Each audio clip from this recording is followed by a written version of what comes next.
Hello everyone, welcome back to my YouTube channel pharmacy study 2.0।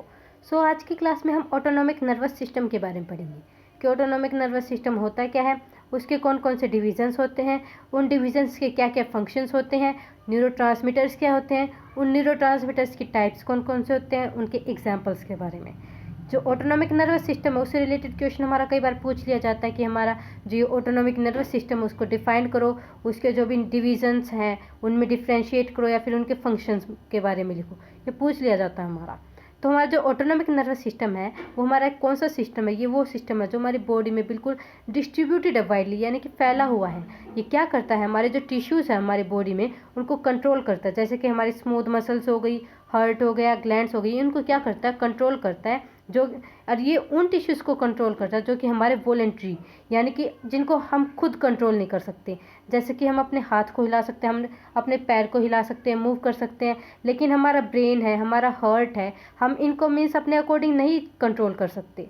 इसलिए हमारे जो ये उन जो टिश्यूज़ को कंट्रोल करता है जो हमारे कंट्रोल में नहीं होते। और जो हमारा ऑटोनॉमिक नर्वस सिस्टम है वो मेनली 2 टाइप्स का होता है, सिंपैथेटिक और पैरासिम्पैथेटिक। सिंपैथेटिक यानी कि थोरैको लंबर आउटफ्लो और पैरासिम्पैथेटिक यानी कि क्रैनियो सैक्रल आउटफ्लो। तो हमारा जो ये सिंपैथेटिक और पैरासिम्पैथेटिक सिस्टम क्या है, ये हमारा जो म्यूचुअल एंटागोनिज्म है ना उसको मेनली क्या करते हैं, इनहिबिट करते हैं, ताकि उसका कोई जो हमारी मीन्स हमारी बॉडी में कोई साइड इफेक्ट ना हो। सबसे पहला हमारा पैरासिम्पैथेटिक। पैरासिम्पैथेटिक क्या होता है, ये हमारे जो मीन्स बॉडी के वेजिटेटिव फंक्शंस होता है उनके मीन्स उनके लिए यूज़ होता है हमारा पैरासिम्पैथेटिक। जैसे हमारे जो जीआई ट्रैक्ट में सिक्रीशंस होते हैं उनको कंट्रोल करेगा। और जो ये हमारा सिस्टम है ना, ये हमारे लिए बहुत एसेंशियल है किसी भी ऑर्गेनिज्म के एग्जिस्टेंस या किसी भी ऑर्गेनिज्म के हमारे सर्वाइवल के लिए। दूसरा है हमारा सिंपैथेटिक सिस्टम।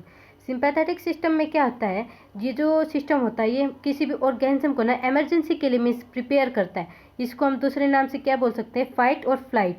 जैसे हमारे सामने कोई भी अगर डॉग आ जाए तो हमें डर लगेगा कहीं वो हमें काट ना ले, तो ये जो हमारा सिंपैथेटिक सिस्टम होगा ये उस इमरजेंसी के लिए ना हमें प्रिपेयर करेगा। अगर मीन्स हमारे पास वो कुत्ता आ रहा है तो हम अपने आप को प्रिपेयर कर सकें, हम वहाँ से भाग सकें। और पैरासिम्पैथेटिक सिस्टम की तरह ये जो हमारा सिंपैथेटिक सिस्टम है ये हमारे किसी भी मीन्स नॉर्मल एग्जिस्टेंस के लिए एसेंशियल नहीं है। इसके मीन्स इसके बिना भी हमारा काम चल सकता है। इसमें जो सिंपैथेटिक सिस्टम और पैरासिम्पैथेटिक सिस्टम हमारे, इसमें कौन कौन से पार्ट होते हैं, एक तो होती है प्री गैंग्लियोनिक नर्व, दूसरा आता है गैंग्लियन, तीसरा होता है पोस्ट गैंग्लियोनिक नर्व और एक इफेक्टर ऑर्गन होता है जहाँ से हमारे जो नर्व होते हैं वो सप्लाई करती हैं। हम जैसे डायग्राम देख सकते हैं, इसमें हमारे चारों पार्ट्स मेंशन है, pre ganglionic nerve, ganglion, post ganglionic nerve, effector organ. सबसे पहले हमारा सिंपैथेटिक नर्वस सिस्टम।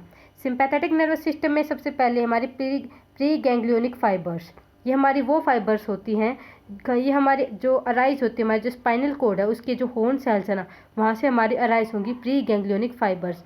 और मीन स्पाइनल कोड के कौन सी मीन सेल से, जो हमारे फर्स्ट थोरेसिक से थर्ड लैम्बर जो सेगमेंट है जहाँ पे सिचुएटेड होगा ये, वहाँ से हमारी ये फाइबर्स अराइज होंगी।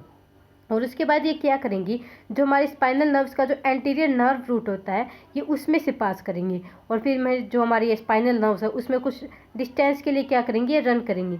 जैसे हमारा इस डायग्राम में दे रखा, हमारा स्पाइनल कोड दिखा रखा है, और यहाँ से हमारी जो पोस्टीरियर रूट है, एंटीरियर रूट है, गैंग्लियन भी दे रखा है, प्री गैंग्लियोनिक फाइबर भी दे रखी है, वाइट रेमस, ग्रे रेमस।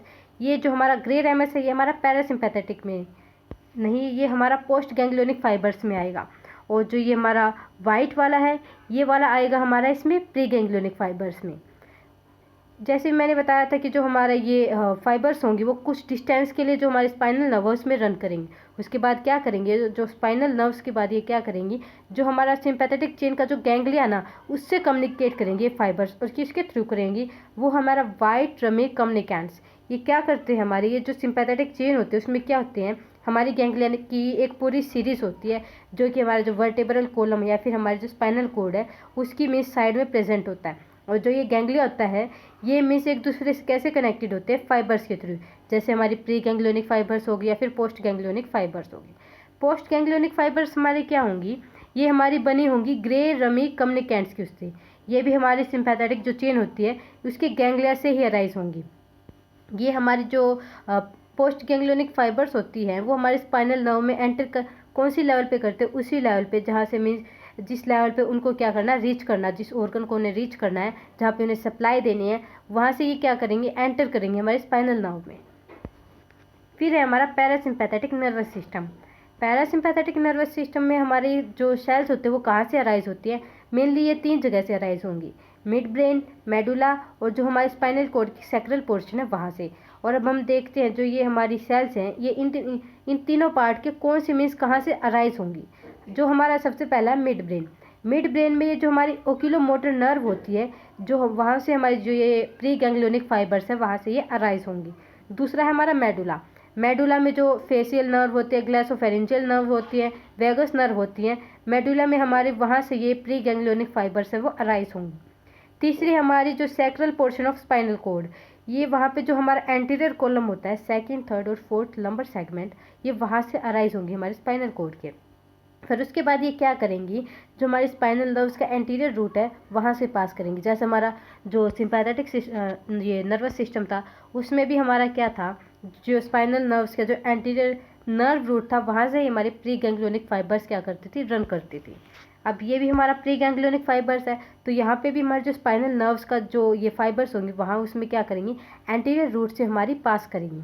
फिर उसके बाद क्या होगा, हमारी जो ये नर्व्स है, जो ये तीनों ओरिजिन है जहाँ से हमारी ये जो फाइबर्स होते हैं वो अराइज होती हैं, वो हमारे एक गैंग्लियन में जाके वो एंड हो जाएंगी। फिर है हमारी post ganglionic fibres. Post ganglionic fibres ये भी हमारा जो पैरासिम्पैथेटिक सिस्टम का जो ये गैंग्लिया होता है वहाँ से अराइज होंगी। अब हम देखते हैं जो हमारी ऑटोनॉमिक नर्व्स होती हैं उनमें कौन कौन से केमिकल ट्रांसमीटर्स यूज़ होते हैं। सबसे पहले देखते हैं हम पैरासिम्पैथेटिक सिस्टम में। पैरासिम्पैथेटिक सिस्टम में हमारी मेनली 2 फाइबर्स थी, प्री गैंग्लियोनिक और पोस्ट गैंग्लियोनिक। पहले हमारी प्री गैंग्लियोनिक पैरासिम्पैथेटिक नर्व, इसमें हमारा जो ट्रांसमीटर यूज़ होगा वो होगा हमारा एसिटाइल कोलिन। वो कहाँ पे अराइज होगा, जो हमारा गैंग्लियन है वहाँ से हमारा क्या होगा, ये प्रोड्यूस होगा या फिर लिबरेट होगा। जो हमारा एसिटाइल कोलिन है हम इसको प्राइमरी न्यूरोट्रांसमीटर भी बोल सकते हैं। और दूसरा है हमारा पैरासिम्पैथेटिक नर्व, वहाँ पे भी हमारा जो एसिटाइल कोलिन है वही रिलीज़ होगा। और ये कहाँ पे रिलीज़ होगा, ये हमारा वहाँ पे रिलीज़ होगा जहाँ पे हमारी जो ये पोस्ट गैंग्लियोनिक पैरासिम्पैथेटिक नर्व है, जहाँ पे ये मीन्स एंड होगी वहाँ पे हमारा एसिटाइल कोलिन रिलीज़ होगा। जैसे हमारा इस डायग्राम में दे रखा है प्री गैंग्लियोनिक पैरासिम्पैथेटिक नर्व है, उसमें हमारा गैंग्लियन से अराइज हो रहा है एसिटाइल कोलिन। और जो दूसरा है पोस्ट गैंग्लियोनिक पैरासिम्पैथेटिक नर्व, उसमें हमारा जब जहाँ पे वो एंड हो रही है वहाँ से अराइज हो रहा है हमारा ये एसिटाइल कोलिन। दूसरा है हमारा सिंपैथेटिक सिस्टम। इसमें जैसे हमने देखा कि हमारा जो पैरासिम्पैथेटिक सिस्टम थे, जो नर्व थी, उसमें हमारा जो ये प्री गैंग्लियोनिक नर्व में एसिटाइल कोलिन था हमारा ट्रांसमीटर। तो हमारा जो इस वाले सिंपैथेटिक सिस्टम में भी जो हमारे प्री गैंग्लियोनिक नर्व्स होते हैं वहाँ पे एसिटाइल कोलिन ही ट्रांसमीटर होगा।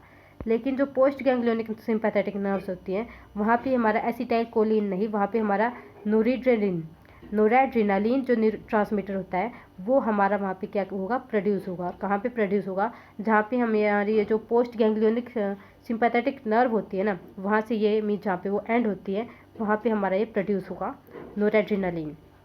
जैसे हमारा ये डायग्राम है, जो प्री गैंग्लियोनिक सिंपैथेटिक नर्व है उसके जो गैंग्लियन से हमारा प्रोड्यूस हो रहा है एसिटाइल कोलिन, और जो पोस्ट गैंग्लियोनिक सिंपैथेटिक नर्व है उसकी एंड से हमारा प्रोड्यूस क्या हो रहा है, नोरेड्रेनालिन। और वहाँ से वो हमारे जो इफेक्टर ऑर्गन है वहाँ पे सप्लाई दे रही हैं। अब हम देखते हैं जो हमारा ऑटोनॉमिक नर्वस सिस्टम है उसके फंक्शंस क्या क्या है। हमारे जो इसके फंक्शंस है जो सिंपैथेटिक और पैरासिम्पैथेटिक के अकॉर्डिंग है वो अलग अलग है। जैसे हम देखते हैं सबसे पहला जो dilation of the pupil of eye, ये होता है हमारा सिंपैथेटिक में। और पैरासिम्पैथेटिक में क्या होता है हमारा, कंस्ट्रिक्शन ऑफ प्यूपिल। जैसे हम डार्क इसमें एग्जांपल ले सकते हैं कि अंधेरे में जो हमारी आई का प्यूपिल होता है वो थोड़ा सा मीन्स उसका जो वो साइज़ होता है वो थोड़ा बड़ा हो जाता है, वो डायलेट हो जाता है। जैसे ही लाइट होती है वहाँ पे हमारा क्या होता है, जो प्यूपिल होता है वो आई का वो कंस्ट्रिक्ट यानी कि फिर से अपने नॉर्मल साइज़ में आ जाता है। सिंपैथेटिक में फिर हमारा जो ब्रोंकी होता है वो डायलेट होता है, और पैरासिम्पैथेटिक में उसकी कंस्ट्रिक्शन होगी। सिंपैथेटिक में वो जो ब्लड वेसल्स होते हैं उनमें कॉन्ट्रैक्शन होगी, जो हार्ट रेट होता है, जो फोर्स ऑफ हार्ट होता है वो इंक्रीज़ होगा, ग्लैंडुलर सिक्रीशंस डिक्रीज़ होंगे, और जो जीआई मोटिलिटी है वो भी डिक्रीज़ होगी। और इनके अपोजिट में हमारे पैरासिम्पैथेटिक में क्या होगा, जो ब्लड वेसल्स है वो डायलेट होंगी, जो हार्ट रेट है या फिर फोर्स ऑफ हार्ट है वो डिक्रीज़ होगा, ग्लैंडुलर सिक्रीशंस इंक्रीज़ होंगी, और जो जीआई मोटिलिटी है वो भी इंक्रीज़ होगी। फिर देखते हैं हम एडर्जिक रिसेप्टर्स। ये हमारे वो रिसेप्टर्स होते हैं जो हमारी जो post ganglionic sympathetic nerve ending थी वहाँ पे जो प्रेजेंट होते हैं रिसेप्टर्स, उनको बोलते हैं हम एडर्जिक रिसेप्टर्स। इन रिसेप्टर्स को हम मेनली दो पार्ट में डिवाइड करते हैं, अल्फा रिसेप्टर्स और बीटा रिसेप्टर्स। अल्फा रिसेप्टर्स क्या होते हैं हमारे, ये वो रिसेप्टर्स होते हैं जिनका जो एक्शन होता है वो एक्साइटेटरी होता है और इस हर जगह प्रेजेंट होते हैं, मेन जो एक्सेप्ट क्या हमारा इंटेस्टाइन, यानी कि इंटेस्टाइन को छोड़ के हर जगह पे प्रेजेंट हो गए रिसेप्टर्स। दूसरा हमारा बीटा रिसेप्टर्स, ये हमारे इनहिबिटरी रिसेप्टर्स होते हैं और ये प्रेजेंट होंगे हमारे हर पार्ट में एक्सेप्ट हार्ट। जैसे हम देख सकते हैं जो न्यूरो ट्रांसमीटर्स हैं उनके example acetylcholine, adrenaline, noradrenaline, dopa, GABA, PABA, 5-HT histamine, ephedrine, alpha 1 selective, alpha 2 selective, ये सारे हमारे एग्जाम्पल हैं न्यूरो ट्रांसमीटर के। और जैसे डोपा है हमारा, डोपा की फुल फॉर्म क्या है हमारा, डाई हाइड्रोक्सी फिनाइल अमीन। और गाबा का क्या है हमारा, गामा अमीन ब्यूटेनोइक एसिड। और पाबा पैरा अमीन ब्यूटेनोइक एसिड। और 5-HT क्या हमारा, 5 हाइड्रोक्सी ट्रिप्टामिन। अब हम देखते हैं जो हमारे न्यूरो ट्रांसमीटर वो होते क्या है।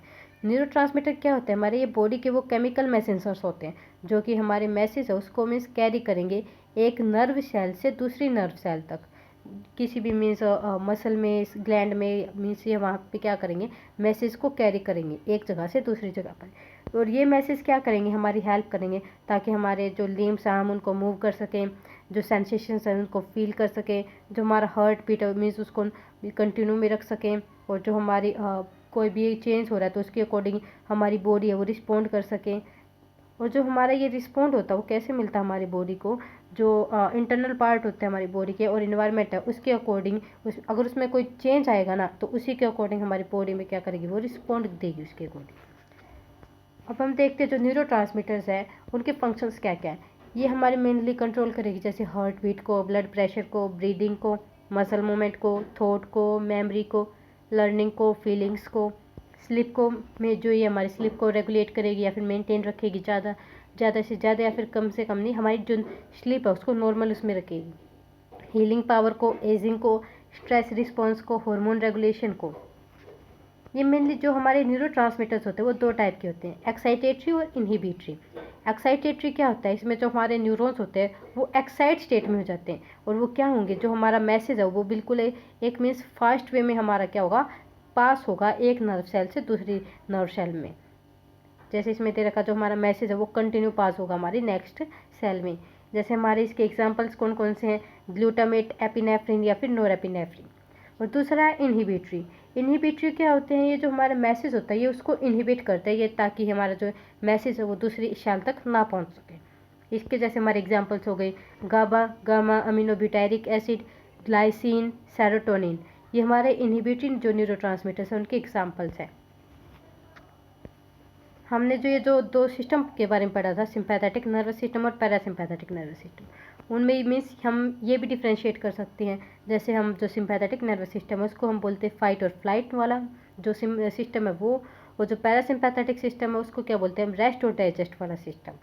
ये जो हमारा सिंपैथेटिक क्या सिस्टम क्या करता है, हमारी बॉडी है उसको स्ट्रेस के लिए प्रिपेयर रखेगा, और जो पैरासिम्पैथेटिक है ये हमारी बॉडी को एक काम स्टेट में यानी कि मीन्स एक नॉर्मल स्टेट में रिटर्न कर देगा। यहाँ पे जो हमारे जैसे ट्रांसमीटर्स हो गए वो कौन कौन से होंगे, कोर्टिसोल और एड्रेनालिन। वहाँ पे जैसे हमारे growth hormones, THEA, melatonin. Sympathetic में हमारा heart rate, blood pressure increase होगा, जो डाइजेशन है वो डिक्रीज होगा। और इसके अपोजिट में जो हमारा पैरासिम्पैथेटिक है वहाँ पे heart rate, blood pressure decrease होगा और ये हमारी बॉडी को मेनली रिपेयर करेगा। इसमें भी हम देख सकते हैं वही चीज़ें हमारी जो सिंपैथेटिक और पैरासिम्पैथेटिक में वही डिफरेंस, हमारा प्यूपिल डायलेट होगा, स्लाइवेशन को इनहिबिट करेगा, ब्रोंकी को रिलैक्स करेगा, हार्ट बीट को एक्सेलरेट करेगा, जो पेरिस्टालसिस मूवमेंट होते हैं उसको इनहिबिट करेगा, ग्लूकोज प्रोडक्शन को स्टिमुलेट यानी कि उसको इंक्रीज करेगा, एड्रेनालिन जो नोर एड्रेनालिन होता है उसके सिक्रीशन में हेल्प करेगा, जो हमारा ब्लैडर कॉन्ट्रैक्शन है उसको इनहिबिट करेगा। और इसके अपोजिट में पैरासिम्पैथेटिक में क्या होगा, हमारा प्यूपिल को कॉन्स्ट्रिक्ट करेगा, सलाइवा फ्लो को मीन्स स्टिमुलेट यानी कि बढ़ावा देगा, ब्रोंकी को कॉन्स्ट्रिक्ट करेगा, हार्ट बीट को मीन्स स्लो करेगा, जो पेरिस्टालसिस मूवमेंट होती है उसको स्टिमुलेट यानी कि उसको इंक्रीज करेगा, बाइल रिलीज को स्टिमुलेट करेगा, और जो हमारा ब्लैडर है उसको कॉन्ट्रैक्ट करेगा। वही सारी चीज़ें हमारी इसमें है। जो ये डायग्राम है ऑटोनोमिक नर्वस सिस्टम के पैरासिम्पैथेटिक डिवीज़न और सिंपैथेटिक डिवीज़न। हमने इस क्लास में पढ़ा कि जो हमारा ऑटोनॉमिक नर्वस सिस्टम है वो होता क्या है, उसकी कौन कौन से डिविजन्स होते हैं, उन डिविजन्स के फंक्शंस क्या क्या हैं। मेनली हमारा जैसे इसमें से क्वेश्चन कैसे पूछ लिया जाएगा कि जो हमारा सिंपैथेटिक सिस्टम है और पैरासिम्पैथेटिक सिस्टम है उनका डायग्राम बनाओ और उनके फंक्शंस के बारे में लिखो। हम नेक्स्ट क्लास में नेक्स्ट टॉपिक स्टार्ट करेंगे। So please subscribe my channel and press on the bell icon.